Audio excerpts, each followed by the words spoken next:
Bienvenidos a todos, buenas tardes, buenos días a los que estéis al otro lado. Quería daros la bienvenida a esta clase en la que vamos a ver la influencia de los riesgos no financieros, porque estamos muy acostumbrados a tratar y a hablar sobre los riesgos financieros, sobre todo aquellos que tenéis ciertos conocimientos de la gestión de riesgos. Estamos acostumbrados a hablar del riesgo de crédito, del riesgo de mercado, y son riesgos mucho más tangibles o mucho más fáciles de evaluar y mucho más fáciles de gestionar, porque hay ya modelos y metodologías para gestionarlo. Pero hay otro tipo de riesgos que no tienen un carácter estrictamente financiero o que no están relacionados directamente con el mundo de las finanzas, pero que tienen un impacto en todo tipo de empresas y también en las empresas financieras. He querido comenzar con una frase para hablar precisamente de este concepto más intangible que tiene este tipo de temática que vamos a ver hoy. Y es una frase de Bruce Lee, que seguramente todos conoceréis, y que dice la frase que las cosas intangibles representan la verdadera esencia del universo. Es la semilla de lo intangible. Efectivamente, aunque no sea tan evidente como puede ser, por ejemplo, cómo afecta un riesgo a la reputación de una empresa o cómo afecta un riesgo a la responsabilidad social corporativa de una empresa, es algo que está ahí, es algo que hay que valorar, hay que evaluar, hay que gestionar, hay que medir y hay que intentar prever en la medida de lo posible. He querido comenzar con una slide que resume a muy alto nivel los distintos tipos de riesgos no financieros. Después vamos a ir posteriormente en la clase, vamos a ir hablando de cada uno de ellos más específicamente, sobre todo de los más importantes, pero yo he querido poner los que se consideran genéricamente más importantes dentro de la distinta tipología de riesgos no financieros, entendiendo el riesgo no financiero como aquel riesgo que no está íntimamente o directamente ligado con un impacto financiero, pero que lo puede llegar a tener y que tiene un origen en un aspecto no financiero. He utilizado esta slide que resume los tipos de riesgos no financieros más importantes. Esta slide es de PricewaterhouseCoopers, de la consultora, y si os parece vamos a ir viendo uno a uno. En primer lugar, Price habla del riesgo legal. El riesgo legal es aquel que tiene un origen en un incidente o en una incidencia legal y que al final acaba teniendo una incidencia monetaria. Por ejemplo, por una demanda que nos pongan, que lleguemos a perder como compañía, esto tendría un origen en un riesgo legal y al final tendría un impacto monetario. El ejemplo que ha puesto Price aquí es que Deutsche Bank llegó a registrar mayores pérdidas por riesgo legal incluso que por riesgo de crédito, teniendo en cuenta que el riesgo de crédito es el riesgo por antonomasia de una empresa financiera. Pues, sin embargo, llegó a tener más pérdidas por riesgo legal que por riesgo de crédito. Es verdad que al final lo estamos ligando todo con el mundo de las finanzas, cómo los riesgos que tienen un origen no financiero acaban teniendo un impacto financiero. Aquí también Price te dice que el responsable normalmente de evaluar, de gestionar este tipo de riesgos es el Chief Compliance Officer, el CCO, que es una figura que está encargada de velar por el cumplimiento regulatorio y el cumplimiento normativo en las entidades y que luego veremos. También habla del riesgo de conducta, que es el riesgo derivado de una conducta no idónea o no adecuada de la empresa en un momento dado. Te pone casos como el caso de la manipulación del LIBOR o el caso de los PPIs, que son un tipo de seguros que vamos a ver más en detalle más adelante. Y en este caso también te dice que el responsable vuelva a ser normalmente. Eso es una best practice que nos dice Price y que podemos implantar o no, pero normalmente es el Chief Compliance Officer. En otros casos puede ser el CRO, el Chief Risk Officer, el máximo responsable de la gestión de riesgos de la entidad. Pero bueno, en este caso, Price nos dice que para los riesgos de conducta, quien mejor puede llevar a cabo su gestión es el Chief Compliance Officer. Nos habla también de casos de fraude que están muy ligados con el riesgo operacional, porque sí es cierto que si el riesgo operacional lo estudiamos normalmente como un tipo de riesgo financiero, son muchos los autores que ven el riesgo operacional como un riesgo no financiero. Está ahí en el límite. Sin embargo, los casos de fraude, aquellos en los que, por ejemplo, un empleado nuestro comete un fraude para un enriquecimiento propio, esos son riesgo operacional con origen en un riesgo de fraude. El ejemplo que ha puesto Price es el caso de Kerviel, que era un broker de Société Générale que ocasionó unas pérdidas de casi 5.000 millones de euros por operaciones fraudulentas. En este caso, nos vuelven a decir cómo se gestiona, quién debe ser el encargado de gestionarlo, quién debe regular y gobernar todo este tipo de riesgos. Pues en este caso vuelve a nombrar al Chief Compliance Officer. También tenemos un riesgo muy importante que está tomando mucha importancia en los últimos años y que está muy de moda además, que es el riesgo climático. El riesgo climático, de hecho, para las entidades, para determinados sectores industriales muy importantes, como por ejemplo las empresas que tienen emisiones de carbón, pero incluso también para las empresas financieras, el supervisor ha emitido una task force en la que le obliga, en cierto modo, a las entidades financieras a calcular qué riesgo climático está emitiendo a la atmósfera y a la sociedad por las operaciones que financian. Es un riesgo muy curioso, pero es verdad que es muy importante, que además impacta al nivel reputacional a las compañías, a nivel de responsabilidad social corporativa, porque las compañías tienen que tener claro que tienen que ser socialmente responsables y eso incluye también una gestión del riesgo climático. En este caso, Price nos habla de un ejemplo que es que el supervisor ha incluido en la carta SREP de algunas entidades que se integre el riesgo climático dentro de toda su gestión de riesgo.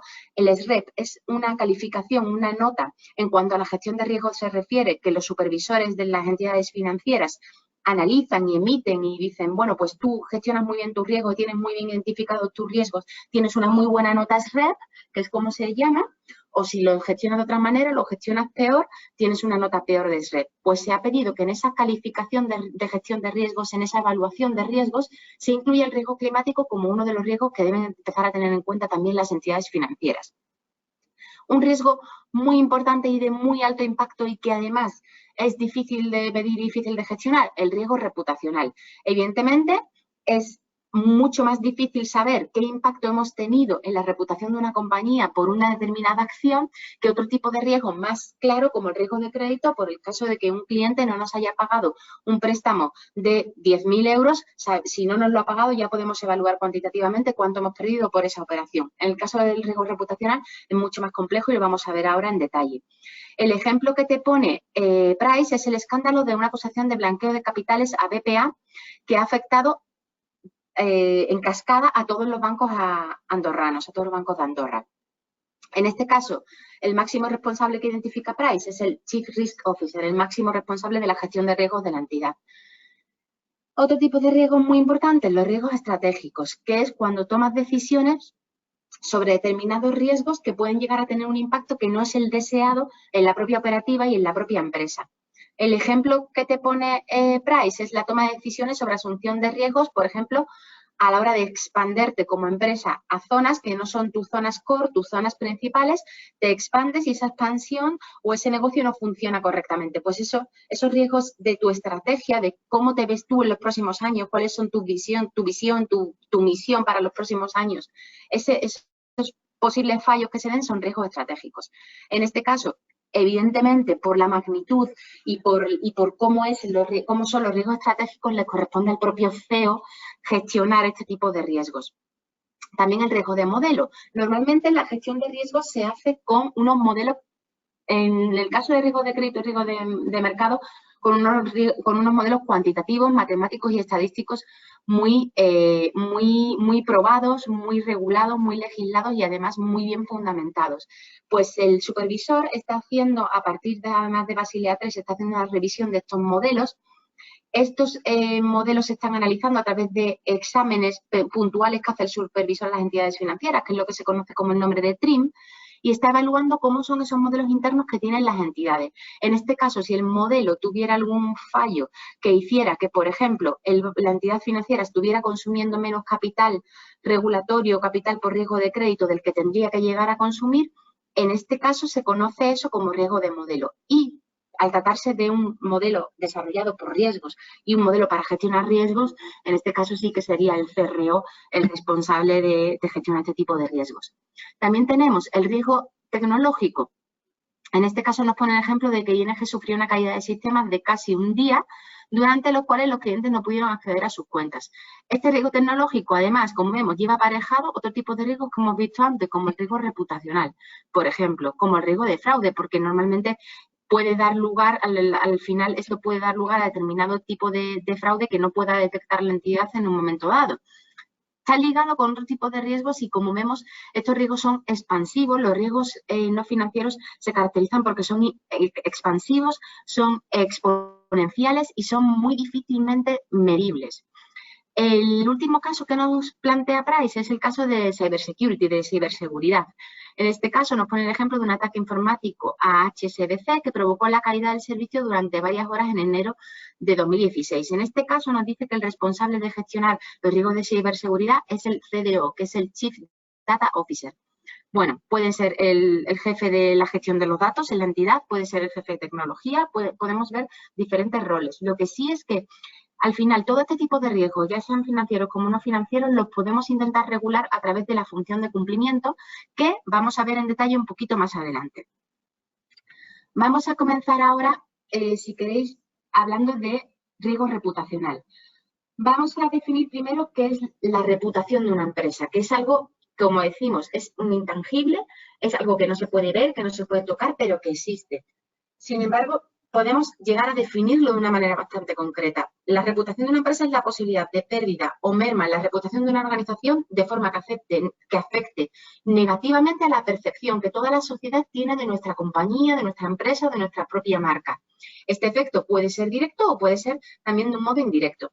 Lo que sí es que el riesgo reputacional tiene unas características muy específicas y muy claras, que es cross, es decir, normalmente cuando se daña la reputación de la empresa no se daña la reputación de un área, de un departamento, sino que se daña la reputación de toda la entidad. Es cross y transversal a toda la entidad. Es viral, con el uso de las nuevas tecnologías es muy fácilmente expandible y es muy fácilmente hacerlo extensivo a toda la sociedad a través de simplemente retuitear de YouTube o de enviar por WhatsApp una determinada noticia. Este tipo de riesgo reputacional es muy viral. También es tangible porque al final nosotros podemos llegar a medir si en un momento dado de nuestra empresa ha salido una noticia que ha hecho que perdamos 1000 clientes, en este caso podemos cuantificar cuánto nos suponen pérdida esos 1000 clientes. Esto es lo que lo convierte en tangible. Es verdad que es muy difícil de medir y que a priori es algo intangible que se puede cuantificar, pero es muy difícil de materializar. Es reversible porque nosotros veremos casos en los que, por ejemplo, Johnson & Johnson tiene un caso en el que tuvo un problema, creo que con un producto de bebé, y al final fue tanta la comunicación que dio, fue tanto el explicar a su propia clientela que la situación no era de alto riesgo, que al final la gente reaccionó muy bien ante ese hecho puntual de evento de riesgo reputacional que tuvo en un momento dado. De ahí que sea reversible. Y, por supuesto, es estratégico, porque si nosotros tenemos un evento de riesgo reputacional que afecta a toda nuestra empresa, tenemos que tener una estrategia desde el más alto nivel que gestione ese evento que nos ha ocurrido. De hecho, el ejemplo que vamos a ver después sobre el riesgo reputacional está muy ligado con ese punto. ¿Cómo se gestiona el riesgo reputacional? Pues, en primer lugar, hay que identificarlo. No basta simplemente con ser reactivo, sino que hay que intentar ser proactivo e intentar identificar dónde podemos tener puntos de riesgo reputacional. Hay que valorarlo, hay que intentar, como hemos dicho antes, cuantificarlo, ser lo más concreto y lo más exacto posible. Hay que gestionarlo, el riesgo reputacional, igual que los demás riesgos que nos encontremos, tiene que ser gestionado, tiene que ser previsto, tiene que haber planes para mitigar ese riesgo, tiene que ser valorado, tiene que ser cuantificado y, por supuesto, también tiene que ser mitigado. Tenemos que tener planes para intentar mitigar lo que ocurre cuando nos ocurre un evento de riesgo reputacional. Yo he querido destacar dos, que son dos herramientas que se utilizan muchísimo en la gestión de riesgo reputacional.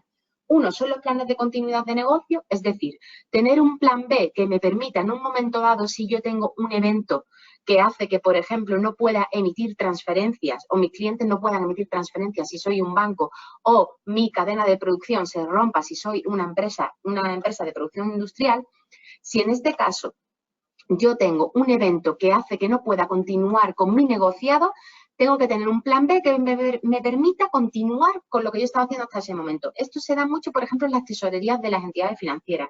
Es muy común que cuando una entidad financiera tiene un entorno de tesorería que están conectados a la bolsa y a los mercados mundiales y están realizando operaciones, tienen la misma sala exactamente igual, clonada, por decirlo de alguna manera, en otro edificio para, en el caso de que si va algo mal en esa sala, por ejemplo, se incendiara y no pudieran entrar en esa sala, pudieran continuar con su operativa normal en otra sala, en otro edificio y en otra zona con total y absoluta normalidad. Esa preparación es lo que se conoce como plan de continuidad de negocio. Y está muy extendido no solo en el riesgo reputacional, sino también en el riesgo operacional, que vamos a ver más adelante, que también está ligado con el riesgo reputacional, porque un riesgo reputacional puede tener su origen en riesgo operacional, en una operación que salga mal en un momento dado, en una actividad que salga mal en un momento dado, tiene un origen operacional, pero se trata también de un impacto en riesgo reputacional. Y otro instrumento que se utiliza mucho son los planes de comunicación. Una vez que ya nos ha ocurrido el evento de riesgo reputacional, una vez que ya han salido a los medios que hemos hecho una actividad que no debíamos realizar, por ejemplo, o que estamos realizando emisiones de CO2 a la atmósfera, o cosas así, como el caso, por ejemplo, de Volkswagen, una vez que se supo que sus coches emitían más CO2 del que estaba permitido, en ese momento Volkswagen tuvo que reaccionar. Es verdad que hay opiniones diversas sobre si reaccionó bien o mal, pero tuvo que reaccionar y todo eso estaba incluido o debía estar incluido y debía de responder a un plan de comunicación. El plan de comunicación es un plan detallado donde se defina cómo se va a responder ante una amenaza o ante un evento de riesgo reputacional. ¿Qué voy yo a incluir dentro de mi plan de comunicación? ¿Quién va a ser el responsable de este plan de comunicación? ¿A quién va a ir dirigido? ¿Qué papel, qué roles y qué responsabilidades tiene cada una de las personas que juega un papel dentro del plan de comunicación? Todos estos puntos suelen estar incluidos dentro del plan de comunicación y sirve para gestionar el riesgo reputacional. Yo os quería poner un ejemplo, ya hemos hablado antes del caso Volkswagen, que es muy conocido, y ahora os quería poner un ejemplo que es el caso de Domino's Pizza. Domino's Pizza, como sabéis, es una gran compañía fundada en los años 60 en Michigan. En la actualidad cuenta con más de 11.000 establecimientos repartidos por todo el mundo, está establecida en 73 países y, bueno, incluso ha llegado a ser comprada por un fondo de capital riesgo muy conocido, que es Bain Capital, que lo compró en 1998. Sin embargo, tuvo un evento de riesgo reputacional muy importante, lo ha tenido, de hecho, hasta donde yo sé, en dos lugares diferentes muy parecidos. En uno fue en Estados Unidos, donde uno de los empleados de una de sus tiendas grabaron un vídeo realizando una serie de acciones insalubres con comida que iban a repartir posteriormente. Y luego uno muy parecido creo que ocurrió en Perú. En los dos casos se trata de la misma compañía, de Domino's Pizza, y lo que ocurrió es que la compañía, el CEO de la propia compañía, tuvo que salir a emitir, de hecho podéis encontrar el vídeo en Google, podéis encontrar el vídeo en YouTube, donde podéis ver cómo el propio CEO de la compañía salió a pedir disculpas por lo que había ocurrido para intentar frenar en cierta medida ese impacto de riesgo reputacional que estaba sufriendo. En el caso de Estados Unidos, la tienda donde se llevó a cabo, el local donde se llevó a cabo la grabación de este vídeo, se cerró definitivamente. Es verdad que eso es muy difícil de gestionar y es muy difícil de contener, pero en cierta medida que el propio CEO salga a responder y a dar la cara por la situación puede paliar, en cierto modo, el impacto que tiene el riesgo reputacional. Pasamos ahora a hablar de otro tipo de riesgo, que es también un riesgo, como os he dicho, es un riesgo que está en el límite. Algunos lo denominan riesgo financiero y otros riesgos no financieros, porque normalmente el riesgo operacional tiene un impacto cuantificable, económico, mucho más sencillo de cuantificar que a lo mejor el impacto medioambiental o el impacto del riesgo reputacional. El riesgo operacional es que se produzca una pérdida debido a la inadecuación o a fallos en los procesos, el personal, los sistemas internos o a causa de acontecimientos externos. El riesgo operacional está muy bien definido por Basilea II en el año 2004 para todas las entidades bancarias.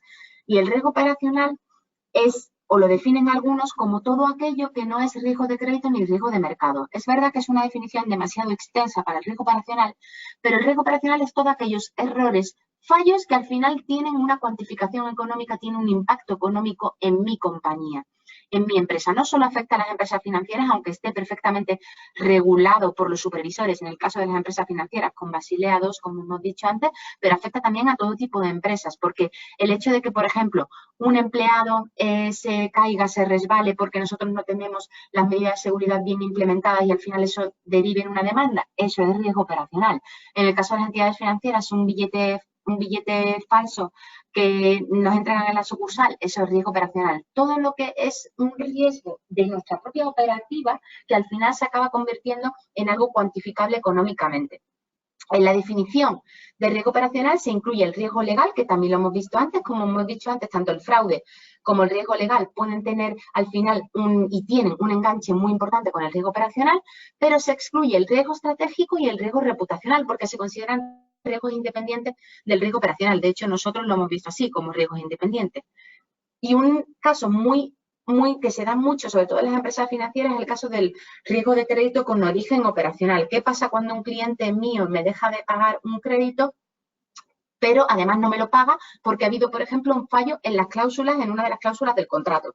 Pues ahí tendríamos riesgo legal riesgo legal ligado a riesgo operacional, pero con origen en riesgo de crédito. Como os he dicho antes, son los riesgos, normalmente, de hecho, un riesgo es muy raro que tenga un solo tipo de impacto o una modalidad de impacto. Los riesgos siempre suelen ir interrelacionados entre sí, de ahí que todos los riesgos, sean puramente financieros o también riesgos no financieros, deban ser gestionados de manera conjunta y deban ser regulados.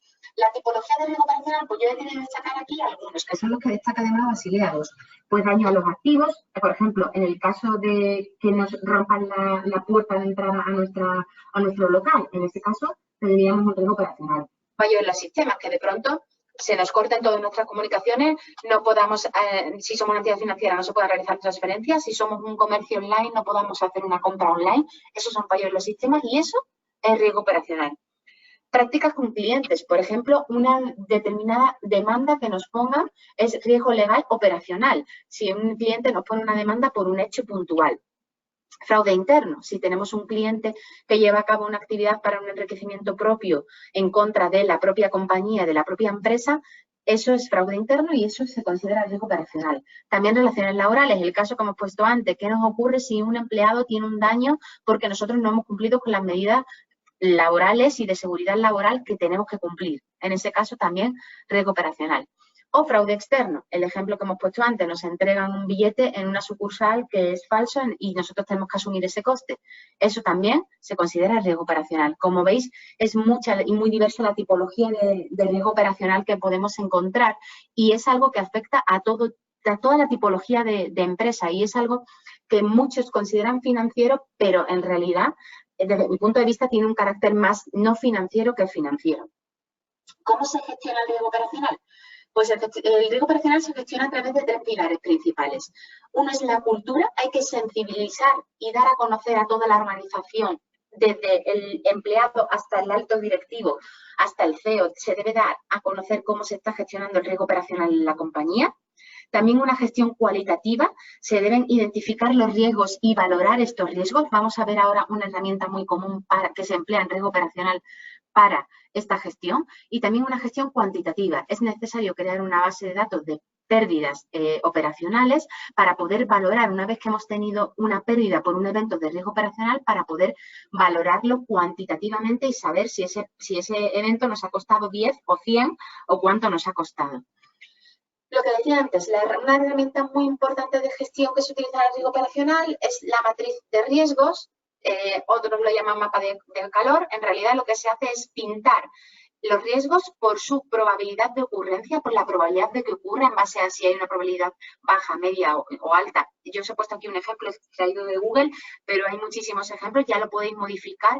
Yo normalmente cuando yo hago una matriz de riesgos, yo la divido entre bajo, medio y alto, tanto la probabilidad como el impacto.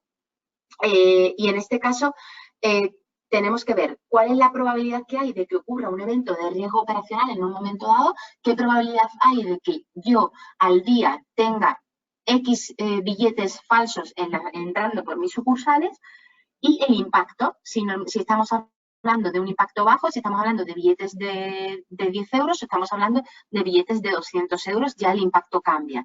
Pues tenemos que, para gestionar los riesgos operacionales, lo que se hace con cada uno de los riesgos operacionales es pintar en la matriz de riesgos cuál es la probabilidad que hay de que ocurra un evento de riesgo operacional y cuál es el impacto en el caso de que ocurra de ese riesgo operacional. Es una herramienta muy visual, muy útil y que además funciona muy bien para gestionar los riesgos operacionales. Incluso diría yo que se puede utilizar en una gran cantidad de riesgos. Yo lo he utilizado incluso para llegar a priorizar proyectos. He utilizado una matriz muy similar. Es una matriz muy útil y la matriz de riesgos, la verdad, es que es una herramienta muy buena.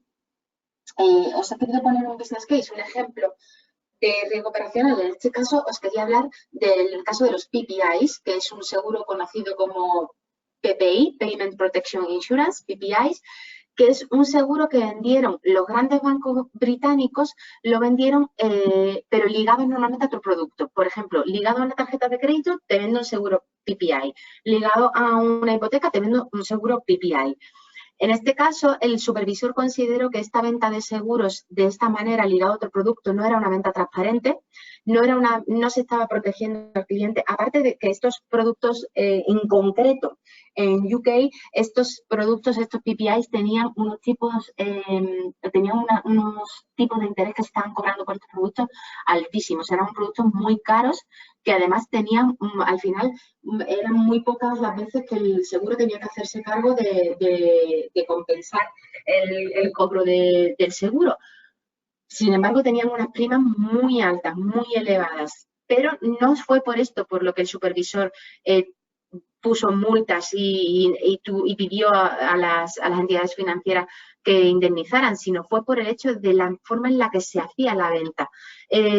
Prácticamente se vinculaba de manera obligatoria que se concediera el crédito, la tarjeta o lo que fuera, el producto que fuera, a que contrataras el seguro PPI. Y el supervisor consideró que eso no era una forma transparente de vender un producto.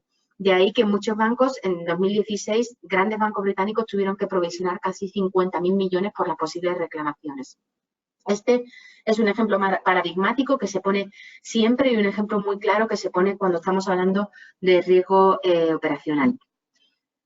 Pasamos ahora a ver los riesgos estratégicos. Los riesgos estratégicos se definen como el impacto actual y futuro en los ingresos o el capital de la compañía que podría tener, por un lado, decisiones adversas de negocio, que tú en un momento dado decidas diversificar y meterte en un negocio y finalmente ese negocio no vaya o no funcione como tú considerabas, que se apliquen indebidamente decisiones, tú has decidido ir en una dirección, pero esa, como se está ejecutando esa directriz no está siendo la correcta, o falta de capacidad de respuesta a los cambios de la industria. Como vemos, este tipo de riesgo es un riesgo que afecta a toda la organización, es cross y transversal, igual que ocurre con los riesgos reputacionales, pero es un riesgo que además tiene que ser gestionado por la alta dirección, porque al final es la alta dirección la que define cuál es la estrategia que tiene que llevar a cabo una compañía. Yo he querido poner un ejemplo que es muy claro, es un ejemplo también muy claro de cómo el riesgo estratégico en un momento puede fallar. Yo he puesto el caso de Kodak. La Eastman Kodak fue fundada en 1888. Su éxito inicial se debió a que introdujo el carrete de papel en el mercado primero, antes que nadie, y ya se dejaron de hacer las fotografías como se hacían en un momento anterior.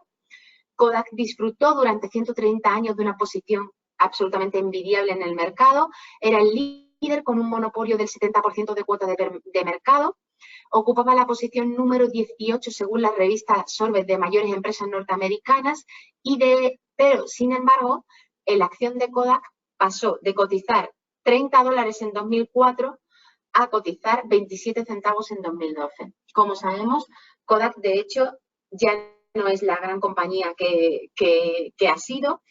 Es verdad que ahora he leído recientemente que está metiéndose en temas de desarrollo digital y de transformación digital y puede ser que por ahí renazca, pero lo que sí que ocurrió es que Kodak no supo ver o no valoró de manera correcta. La realidad es que no gestionó de manera correcta su riesgo estratégico porque no supo ver que que el cliente estaba cambiando y que sus necesidades estaban cambiando y que ya se imprimían muy pocas fotografías y se compraban muy pocas cámaras fotográficas porque los smartphones empezaban a incluir cámaras con muy buena resolución dentro del propio teléfono. De ahí que el negocio estaba cambiando y ellos no supieron diversificar o no supieron adaptarse o no lo hicieron de una manera correcta. El caso es que aquí esto es un ejemplo y un caso de riesgo estratégico clarísimo. Otro riesgo muy importante intangible, el riesgo de conducta, que lo hemos visto antes. El riesgo de conducta lo define el Consejo Europeo de Riesgo Sistémico como los riesgos relacionados con la forma en que una empresa y su personal se comportan. El riesgo de conducta no es solo que una empresa haga en un momento dado un hecho mal o una acción mal, sino que también lo haga sus empleados y eso acabe trascendiendo a la sociedad y acabe repercutiendo. Al final, ¿cómo se gestiona el riesgo de conducta? Pues el riesgo de conducta solo se gestiona con un buen gobierno del riesgo de conducta, con una buena governance. Yo os he puesto aquí una slide de Management Solutions de otra consultora en la que define cómo se debería o cómo consideran ellos que se deben gestionar los riesgos de conducta. Pues te habla de que haya una gobernanza y una estructura organizativa muy fuerte para gestionar el riesgo de conducta, para evitar que tanto los empleados como la propia compañía haga actuaciones que no se deben hacer en un momento dado y eso acaba impactando a la sociedad e impactando también a la reputación. Todo esto se sustenta con un buen modelo de gestión de riesgos, como nos define aquí la propia consultora, que tengas un apetito de riesgo robusto, que tengas modelos de controles fuertes para poder controlar y que efectivamente no se hagan acciones que estén fuera de los valores y del comportamiento idóneo de la propia compañía, que se tenga una infraestructura tecnológica fuerte, cultura, al igual que con el riesgo operacional, con el riesgo de conducta hay que extender a toda la organización que la entidad está trabajando o está luchando contra el riesgo de conducta y que quiere extender unos ciertos valores y unos ciertos comportamientos a toda la organización. Y así es como se debe gestionar, al final es un modelo de implantación y un modelo de gestión de riesgos para gestionar el riesgo de conducta. El riesgo de conducta es el ejemplo clarísimo de cómo se gestiona a través de la oficina de cumplimiento corporativo, el Corporate Compliance, que seguro que habéis oído hablar todos, a través del Chief Compliance Officer, del máximo responsable en la gestión del riesgo de cumplimiento. El cumplimiento corporativo es un conjunto de procedimientos y buenas prácticas adoptados por las distintas organizaciones para identificar y clasificar los riesgos operativos y legales. Se encarga de velar por el cumplimiento de la legalidad e incluso de las normas internas de la propia compañía, de sus políticas, de sus procedimientos, que se cumpla con lo que la compañía quiere que efectivamente se cumpla. Yo os he puesto también un gráfico del World Compliance Association que define en qué consiste el cumplimiento corporativo, el Corporate Compliance, pero lo que hace es velar porque todas las normativas se cumplan y para intentar mitigar el riesgo legal, el riesgo operacional, el riesgo reputacional, incluso el riesgo estratégico, está la función de cumplimiento corporativo que soporta el cumplimiento de todas las normas y que también sirve como guía y como barco que va abriendo la brecha de por dónde debe ir la compañía para que se vayan cumpliendo con sus valores y con sus principios. Os he querido poner el ejemplo del LIBOR, que es un ejemplo que mencionábamos al principio. El LIBOR es el tipo de interés interbancario a través del cual los bancos se prestan dinero y que además sirven de base como tipo de referencia para, por ejemplo, muchos préstamos y muchos créditos. En el caso de UK, en el caso británico, se utiliza el LIBOR como referencia para sus créditos hipotecarios. En este caso, lo que ocurrió es que determinados bancos manipularon entre 2005 y 2009 sus estimaciones del LIBOR e hicieron que el LIBOR fuera o más alto o más bajo que de lo que en realidad debía ser.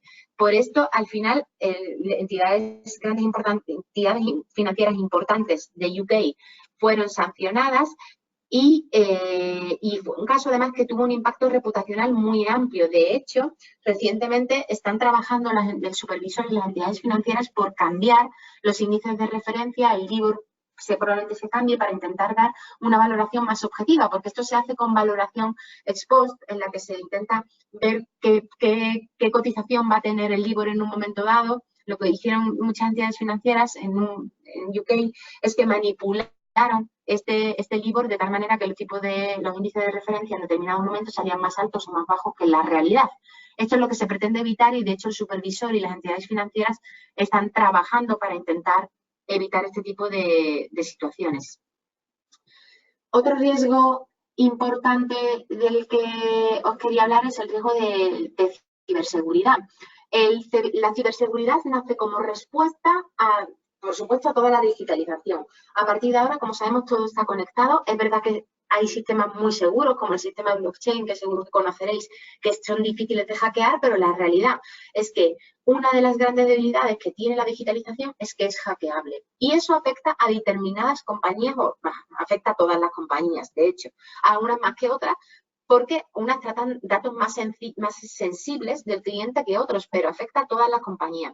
La ciberseguridad nace de la necesidad de implementar una capa de protección para los archivos de información para evitar todo tipo de amenazas. Pueden ser una protección contra un código malicioso, que es lo que se conoce como antivirus. Puede ser una protección antifraude o phishing, que es cuando, por ejemplo, clonan las tarjetas de crédito, eso es un caso de phishing. Y la protección de las comunicaciones, por ejemplo, para evitar accesos no autorizados en nuestras comunicaciones. La ciberseguridad es todo un sistema de gobierno también que se está implantando en todas las compañías. No se está haciendo solo desde un punto de vista tecnológico, sino que también se está haciendo desde un punto de vista de gobierno. Se están definiendo responsables para luchar contra la ciberseguridad y se están definiendo tareas y roles y responsabilidades para estos expertos en ciberseguridad. Y lo que se pretende es intentar evitar intromisiones no debidas en las compañías. Yo os he querido poner un ejemplo también muy conocido, seguro que muchos conoceréis y que es muy claro, de ejemplo de ciberseguridad, que es el caso de Sony.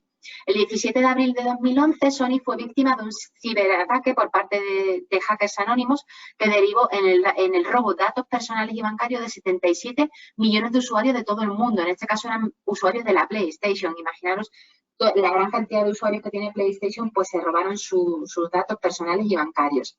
Al final, después de más de 40 días de suspenso, porque Sony es cierto que, y ligado con el riesgo reputacional, no supo gestionar demasiado rápido esta amenaza, tuvo días en los que no dio ninguna explicación de lo que estaba ocurriendo, eso creó mucha incertidumbre, mucho nerviosismo entre sus clientes y entre sus usuarios. Al final esto se alargó 40 días, el CEO de Sony también tuvo que salir a dar explicaciones. Durante esos 40 días salían noticias a diario, constantemente, atacando en cierto modo el sistema de seguridad de Sony y pidiendo explicaciones. Y al final, después de 40 días, Sony pudo regresar el servicio con total normalidad. Pero lo que sí es cierto es que Sony valoró las pérdidas económicas en 1.500 millones. Es verdad que luego, al final, Xbox intentó compensar en cierto modo este riesgo reputacional ligado a este riesgo tecnológico, a este ciberataque. Y es que sí que intentó dar ciertas compensaciones y ciertos regalos a su cliente y a sus usuarios para compensar, pero la realidad es que, bueno, ya se habían robado datos y datos tan importantes como los datos bancarios de todos tus usuarios, de gran parte de tus usuarios de PlayStation. En cuanto a las conclusiones que os quiero dejar antes de pasar a la ronda de preguntas, pues quería deciros, en primer lugar, recordaros la necesidad de implementar sistemas de gobierno, tanto de los riesgos financieros como de los riesgos no financieros. Lo que hemos dicho antes, son se tocan mucho más fácil, son mucho más tangibles los riesgos financieros, pero eso no implica que los riesgos no financieros no se deban gestionar exactamente igual y de la misma manera que se gestionan los riesgos financieros. Se deben establecer planes de gestión de riesgos, se deben establecer sistemas de gobierno de riesgos, se deben establecer governance, roles, responsabilidades, procesos, procedimientos, políticas. Se debe estructurar toda la gestión de riesgos no financieros, igual que se hace con los riesgos financieros.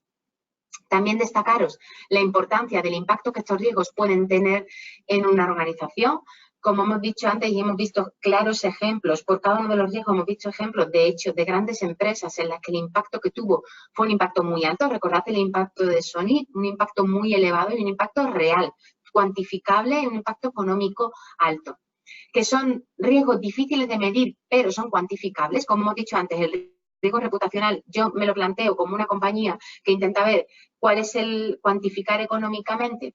En el caso, por ejemplo, de una noticia de un rescate bancario, que luego al final, eso de hecho ha ocurrido, o por ejemplo el caso del Northern Bank, que era uno de los bancos más importantes de Inglaterra, salió una noticia diciendo que tenía necesidades de liquidez, pero eran necesidades de liquidez puntuales y sin embargo la clientela fue en masa a retirar todo su dinero de ese banco por miedo a que el banco quebrara. Y simplemente fue una noticia puntual. Luego el banco no tenía unas necesidades de solvencia más allá de esas necesidades puntuales de liquidez. Sin embargo, el riesgo reputacional llevó a que el impacto que tuviera fuera enorme y, de hecho, perdiera una gran cantidad de clientes y, de hecho, bueno, luego el banco sí que estuvo en situaciones de dificultad importante, pero también es que se habían retirado una gran cantidad de fondos a causa de esa noticia.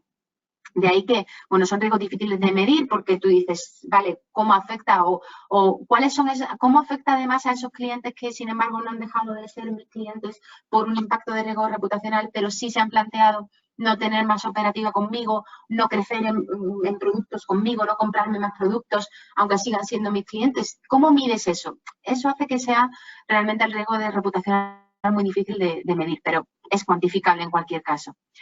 Y Por último, como decíamos, gestionarlo dentro de la gestión de riesgo habitual de la compañía. Considerar este tipo de riesgo más intangible y, por supuesto, también el riesgo medioambiental, como hemos dicho antes, considerarlo como una parte fundamental, una parte key de la gestión de riesgos de nuestra propia empresa y de nuestra propia compañía. Como hemos visto, estos riesgos no financieros al final siempre acaban teniendo un impacto financiero, un impacto económico y cuantificable. Pasamos ahora, si queréis, a la ronda de preguntas. Vale, voy a ver. Vale.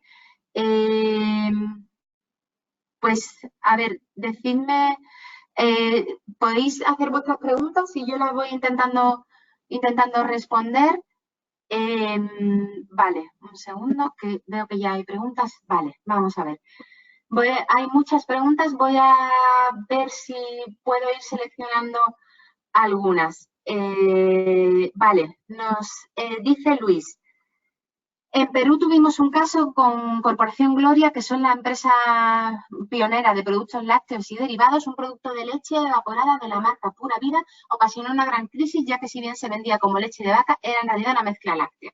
El producto es bueno, pero la gente se sintió engañada, más aún por ser una marca muy querida en Perú. Las disculpas del gerente general no le gustó a la gente, ya que entendieron que era reconocer un engaño. Pasado el tiempo, el mercado perdonó a la marca y siguen siendo una de las mejores, de las de mejor reputación del país. Muchísimas gracias, Luis, por contar tu caso. Efectivamente, bueno, tenéis que tener en cuenta además que los casos de, por ejemplo, de productos que se comen, de comestibles, son muy importantes porque son muy tricky, ya que pueden impactar muchísimo al propio consumidor. De hecho, tenemos un ejemplo de, no sé si lo conocéis, un ejemplo de la industria china en la que había leche de bebé adulterada. Esto provoca la muerte de algunos niños en China y efectivamente lo que ocurrió es que la sociedad china ya no quería comprar leche local. Empezaron a importarla de fuera de China porque no se fiaban. Imaginaros el impacto que tuvo eso para las empresas de leche de bebé, fabricantes de leche de bebé que había en aquel momento en China. El impacto fue realmente muy grande. Vale, nos pregunta Johnny, ¿cómo recomienda poder implementar un modelo de gestión de riesgo reputacional?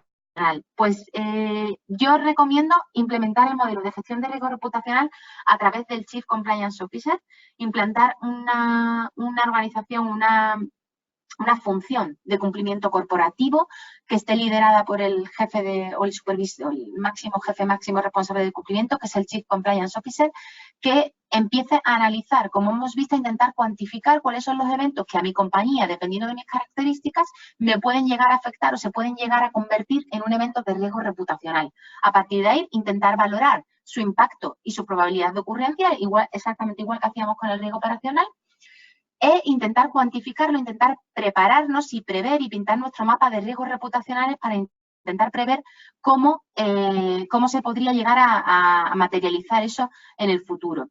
Vale, nos pregunta Rocío, en el caso de una pequeña o mediana empresa, ¿por dónde empezar a trabajar por primera vez por el tema de riesgos no financieros?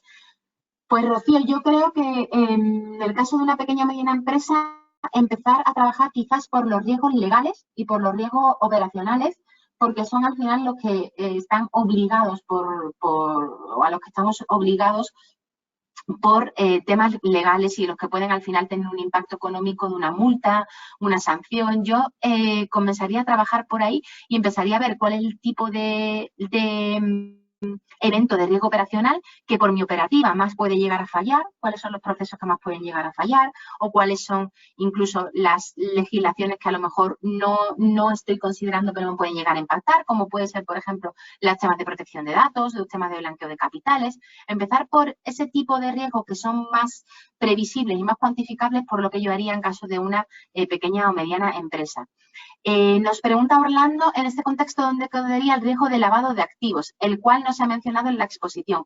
El riesgo de lavado de activos es una tipología de riesgo dentro de los riesgos de cumplimiento. Al final, los riesgos de cumplimiento hemos dicho que son o el cumplimiento corporativo es la necesidad o la intención de evitar los riesgos de incumplimiento de normas o de regulaciones. Dentro de todas esas normas están los temas de lavados de activos y los temas de, por ejemplo, de protección de datos, del nuevo Reglamento General de Protección de Datos. En este caso estaría dentro de la función de cumplimiento. Tenemos temas específicos para temas de riesgo de blanqueo de capitales. En EALDE tenemos de hecho un curso específico donde se trata en profundidad todos los temas de riesgos de blanqueo de capitales. No ya solo en Europa, sino también en ciertos países donde el blanqueo de capitales son pioneros en la gestión del riesgo de capitales. Por ejemplo, Colombia tiene una regulación muy buena y una regulación y unos modelos muy, muy importantes y muy bien implementados. Vale. Jorge nos dice con qué criterio podemos iniciar a medir el riesgo reputacional. El riesgo reputacional se puede medir, como os he dicho, en base al impacto y a la probabilidad de que ocurra. Yo utilizaría ese criterio porque es un criterio que se utiliza también en el riesgo operacional, que está muy ligado con el riesgo reputacional y es una forma muy sencilla y muy rápida de medir. Vale, ¿qué probabilidad tengo yo de que esto se me convierta en un riesgo reputacional? Y en caso de que se me convierta en un riesgo reputacional, ¿qué impacto tiene? ¿Lo puedo llegar a cuantificar? Yo empezaría por ahí. Vale, ¿hay alguna herramienta que permita medir el impacto cuantificable en el riesgo operacional? Pues lo que se hace en el caso de riesgo operacional es trabajar con herramientas que analizan qué eventos de riesgo operacional han ocurrido en el pasado, cuánto me han costado esos eventos de riesgo operacional en el pasado y prevén cuánto me pueden llegar a costar esos eventos de riesgo operacional en el futuro. Así es como se trabaja porque, bueno, en realidad no solo en el riesgo operacional, en todo tipo de riesgo, en el riesgo de mercado también se utiliza la información ex post, la información pasada, para prever el futuro. Y en riesgo operacional recientemente se está haciendo este tipo de modelos para gestionarlo.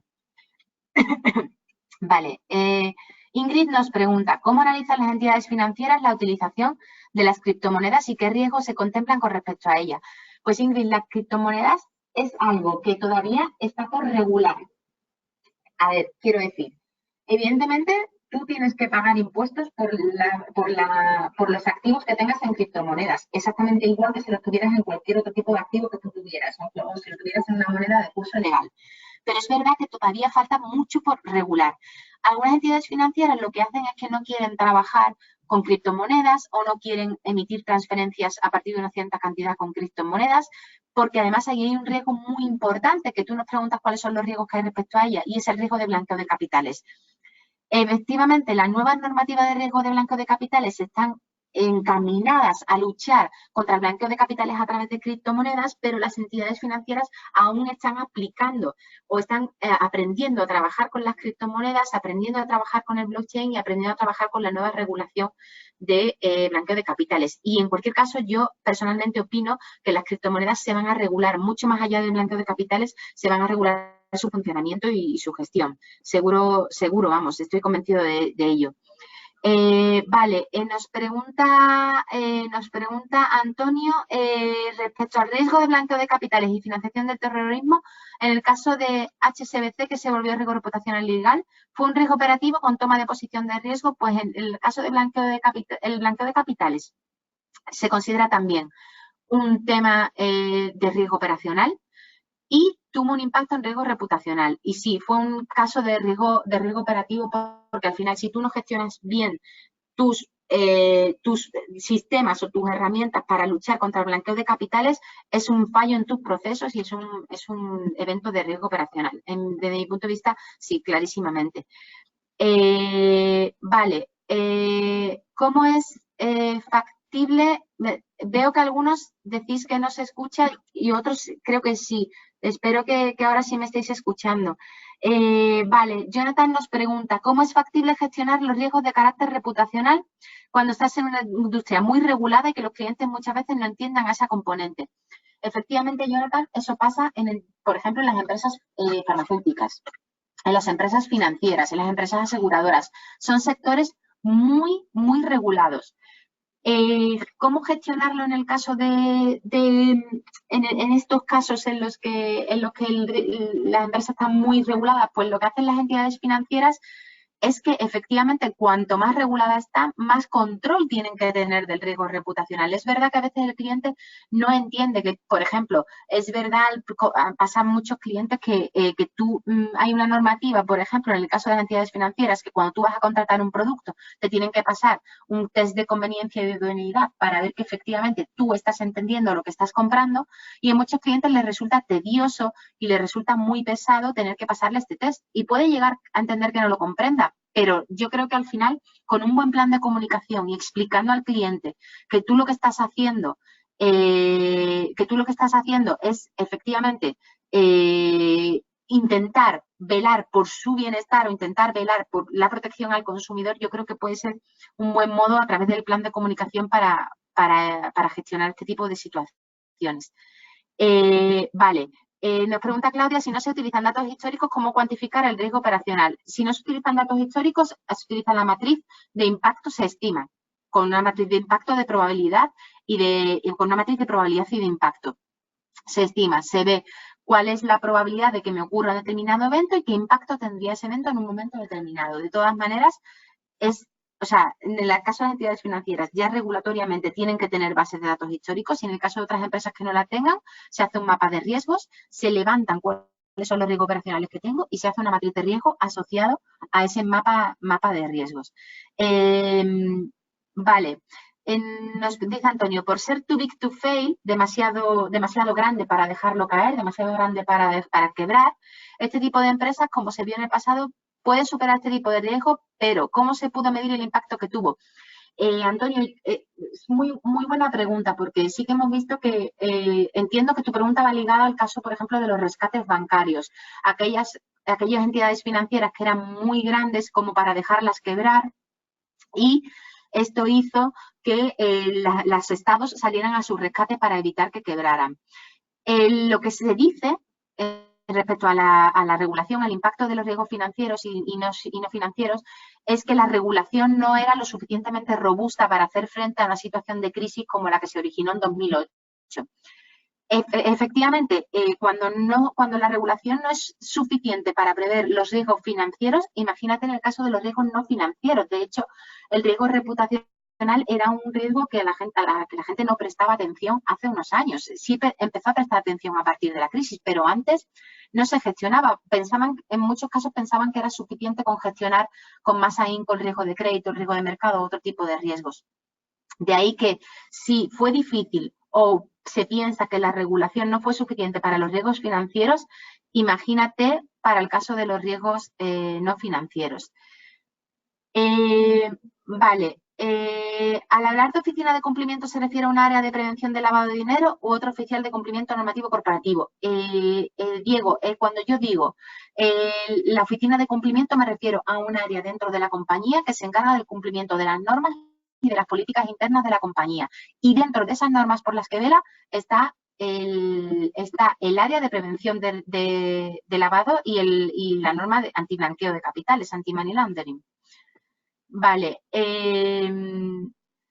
Nos pregunta Jocelyn, ¿cómo podría empezar a funcionar una empresa para que funcione, se mantenga estable y que no quede en bancarrota? Pues, Jocelyn, con una gestión de riesgo muy fuerte y una gestión de riesgo muy importante, y intentando en la medida de lo posible prever cuáles son los riesgos que puede tener. Eso al final también se hace desde el momento cero, desde el business plan, hasta lo largo de toda la vida de la compañía. Es necesario intentar analizar e intentar ver cuáles son los riesgos a los que se enfrenta una compañía y cómo pueden llegar a preverse o a intentar mitigarse esos riesgos. Vale, más preguntas. Vale. Dunia nos dice que en el caso de una empresa dedicada a prestación de servicios de salud, ¿va dirigida más a los riesgos no financieros o podemos dirigirlo únicamente al operacional? Dunia, todos los riesgos no financieros que hemos visto afectan prácticamente a toda tipología de empresa, no solo el riesgo operacional, por supuesto el riesgo reputacional y el riesgo estratégico, por ejemplo, el riesgo legal en un sector como en la salud que está tan regulado, el riesgo, como decíamos, el riesgo estratégico, que se tomen decisiones de estrategia de negocio que no sean correctas o que se desvíen. En ese caso, este tipo de riesgos también impactan a las empresas de servicios de salud. Nos pregunta César si una respuesta a los riesgos puede ser un cambio de estrategia. Pues yo, en mi opinión, la respuesta a los riesgos se debe estar preparado para responder a los riesgos y una respuesta a los riesgos se debe dar siempre. Si eso implica o no un cambio de estrategia dependerá de la magnitud de la respuesta y dependerá si eso implica cambios en la visión de la compañía, cambios en la propia estrategia de hacia qué mercado se quiere dirigir, hacia qué clientela o hacia qué productos. Yo veo el cambio de estrategia más amplio que una simple respuesta a los riesgos, porque debería tenerse siempre preparada una respuesta para todos los riesgos. Estamos ya quedándonos sin tiempo. Yo sí lo que sí deciros, daros las gracias por vuestro tiempo y por atender a la clase. Espero que os haya servido. Si tenéis cualquier pregunta adicional, nos la podéis hacer llegar a EALDE y ellos me la transmiten a mí y la respondemos encantados. Y nada más por mi parte, daros las gracias a todos y muchas gracias a todos por vuestra atención.